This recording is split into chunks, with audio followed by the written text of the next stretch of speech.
أشهد أن لا إله إلا الله.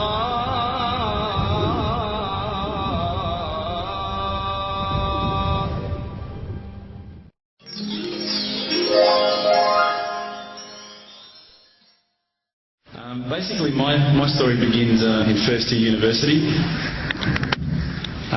I had a year where I think a lot of problems happened to me. My parents separated that year. My dog died. That was a particularly tough day. Subhanallah. I had 2 car accidents in the space of 1 week. And also, sadly, I had a friend pass away that year. I think that year led me to sort of ask some questions along the lines of, why am I here? What's the purpose of life? Why do I get up in the morning? Why do I even bother? Why don't I just sit on the couch, watch TV, Jerry Springer, whatever? And I think I started to ask questions about, the purpose of life, and that led me to start to do a bit of a holy quest.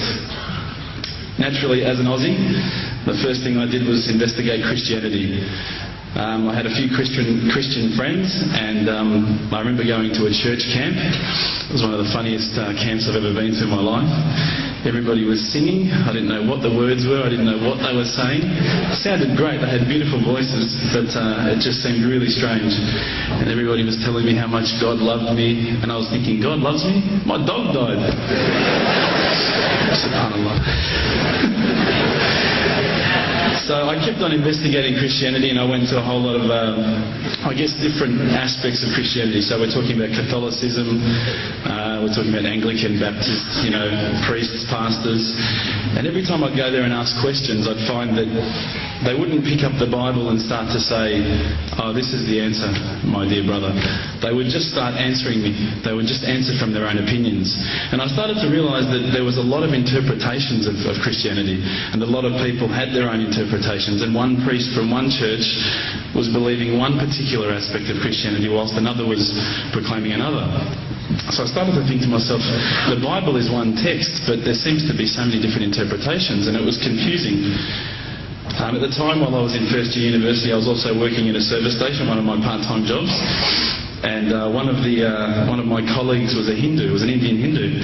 And we'd regularly change shift, and at that time I was very inquisitive, and I'd say to him, dude, what's the deal with the elephant head guy? What's the deal with that, Why has that guy got an elephant head? And he's going, oh, that's Ganesha, this. I said, but couldn't you have chosen like a lion's head or something a bit better? We'd have, these really deep theological debates while people were buying petrol. And I'd be saying, yeah, but why bring $5 of gas tanks, mate? Yeah, no problems.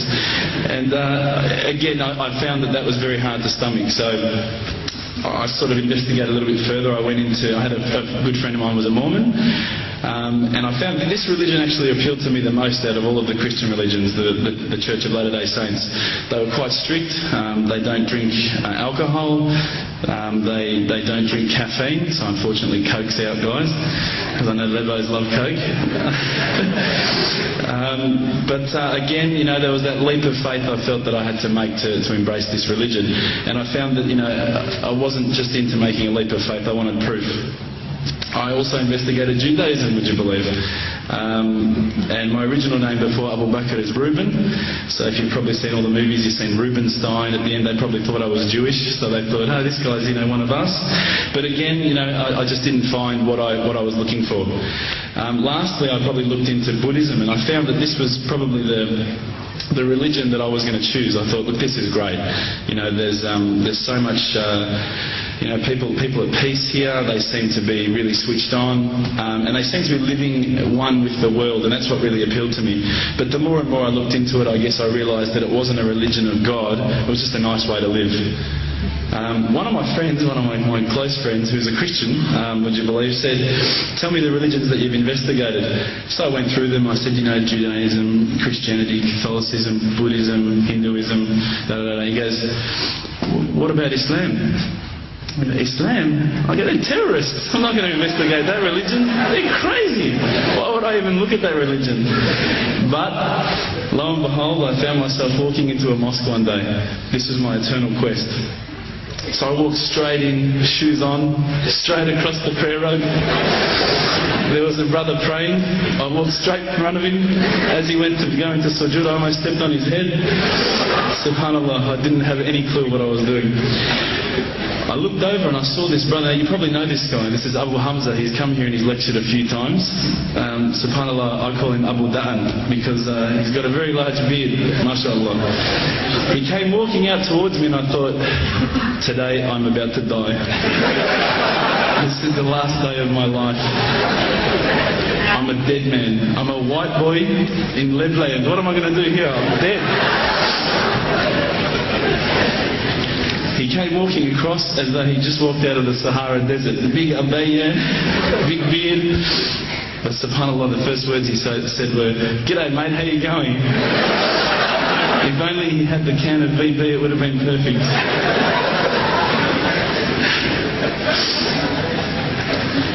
SubhanAllah, I was very taken aback by his welcoming nature. As Aussies, I guess now, I don't want to offend any Australians here, but my upbringing is from a country upbringing. My parents raised me as an atheist. They were raised as Christians. They were dragged along to church every Sunday, and they hated every minute of it. So as soon as we were born, they drummed it into our heads that when you die, you're worm food. That's it. There's no afterlife. There's no God. It's all rubbish. So I was raised as an atheist. So when I walked across and I saw Abu Hamza and he was talking to me in a very polite fashion, which I was very thankful for because I was sure I'd seen him on the 5 o'clock news hijacking a plane the day before. Now, Aussies are hospitable, don't get me wrong, but Lebos are the most hospitable people I've ever come across. And as the brother Hamza was saying, these brothers were making me cups of tea, and I honestly needed to keep going to the toilet every 5 minutes. They just kept putting tea in front of me, biscuits. I'd never seen anything like it. And I think to some degree I kept coming back for the biscuits, but also for the religion. So when I sat down with these brothers, I actually started asking questions. I asked all the questions that I've asked of the priests, of the pastors, of my friends. And subhanAllah, the thing that really struck me is that every time I asked the question, they wouldn't just answer. They would pick up a Quran and they would say, "Read this, bro, read this." And there was the answer, every single time. And I would ask another question, you know, the hard questions, not the easy questions. Why do women have to wear the scarf? Why the hijab? How come I can have 4 wives and she can't have 4 husbands?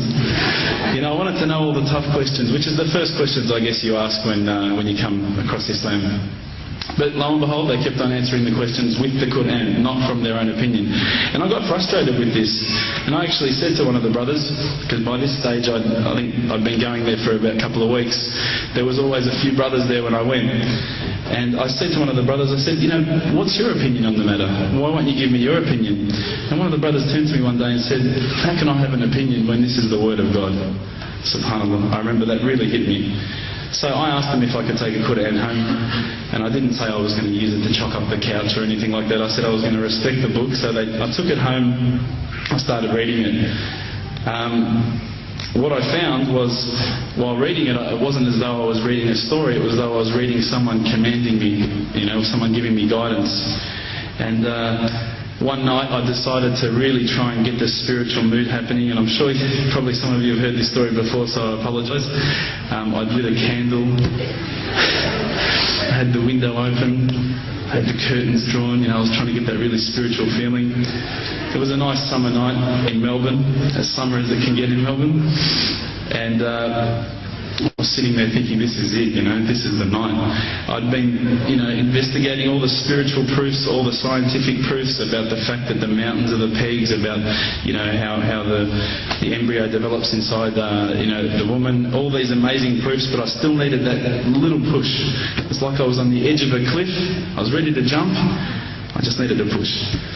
So I was sitting there, it was very quiet. I was reading Quran, and I stopped.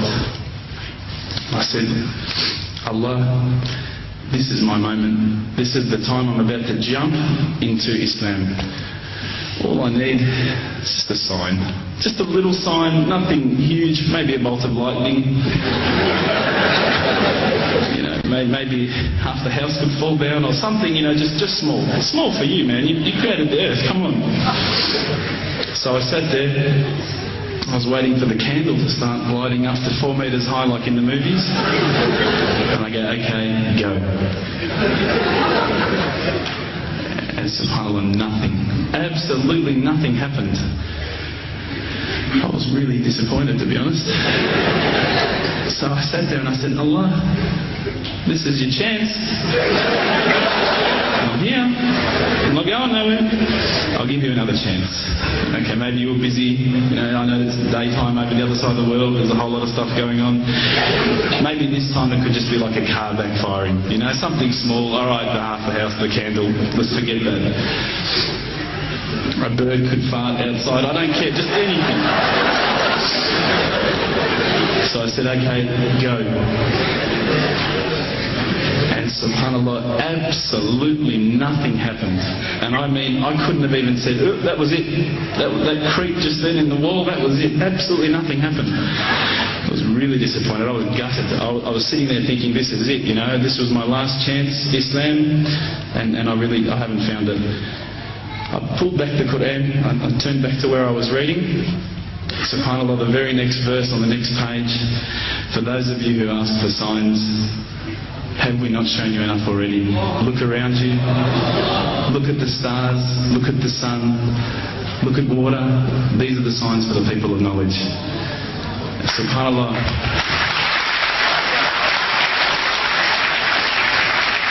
I threw the doona over my head and I pretended I was asleep. I was that scared because I couldn't believe how arrogant I'd been to want my own specific sign when all the signs had been there for me all along.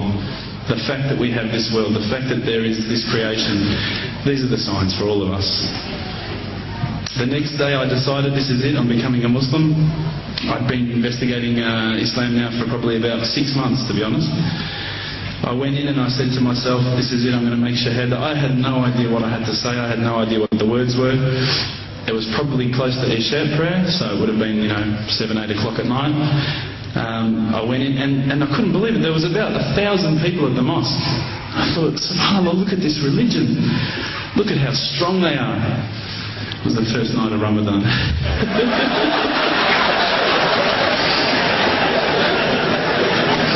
Ramadan Muslims. So I sat there and I was very nervous, I must admit. I got up and this person's going to me, you got to say these words, bro, Ashhadu. I'm going, what? Ash what? Can't I just say it in English? No, they say, no, you got to say it in Arabic. And I thought, looked out over the sea of beards that I could see in front of me and I thought, if I get these words wrong, I'm a dead man. Again, I had this fear, And they were staring at me, and I don't know if you know this, but Australians can't stare. Lebanese people can stare. So I was sitting there, I was very scared. I got up, and subhanAllah, as soon as I started to say the words, all fear went out of my mind. It felt as though a shower was inside my head and someone had just turned on the cold tap. Felt like I'd been flushed clean. I said the words, and I wasn't expecting so many brothers to come up and yell, Takbir, Allahu Akbar, and start kissing me and hugging me. Now, I'd never been kissed by that many men in my life. But it was a beautiful day, I must admit. And that day was the day that I had more brothers than I could ever imagine, more sisters as well. But I guess since that day I've never looked back. My family, I think, initially were very worried that I was going to be, I guess, a little bit weird towards them. That they thought that I was going to break out the AK-47s and the grenades.